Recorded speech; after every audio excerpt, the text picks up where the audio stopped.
Hey everyone! Today's story might feel a little heavy. Because it's not just news, it's a story about trust, loneliness, and the darker corners of human nature. Early morning, October 8th. In Shanghai.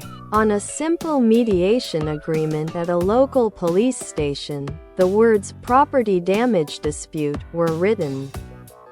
No one could have guessed that behind those words was a heartbreaking story. A man's emotional world destroyed by his closest friend. The man is a blogger known online as Guardian of Tianyi. He had a very special daughter, a 4 feet 11 inches, 1.5 meters, custom-made silicone doll named Luo Tianyi. To most people, that might sound odd, just a toy. But to him, she was comfort, companionship, the warmest light in an otherwise lonely life. I bought her limited edition dresses, even hired makeup artists to style her. Whenever I moved, I handled her like glass, afraid of a single scratch. He said this with a trembling voice. On October 7th, he went to Hangzhou to see a holographic concert of Luo Tianyi. It was supposed to be a happy day. But when he returned home and opened the door, he froze.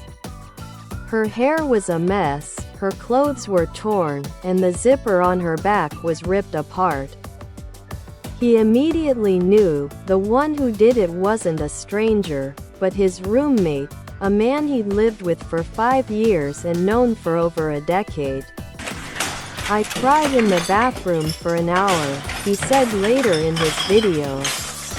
Honestly, it felt worse than being cheated on. No! Ironically, that roommate was someone he once helped deeply. After buying his apartment, the blogger let him live there for about $90 a month, far below market rent, and often covered the utilities himself. They ate together, played games, shared daily life, almost like family. But in the end, it was family who destroyed what he loved most.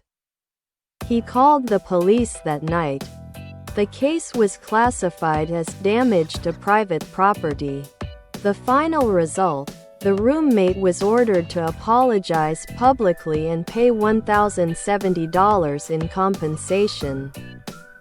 $1,070? He stared at the document and laughed bitterly. He destroyed something I cherished like life itself. Can that money buy back trust? Can it fix my heart? When the story went public, the internet exploded. Some mocked him. He called the cops over a doll? What a freak. Others sneered. This sounds like the weirdest story of the year.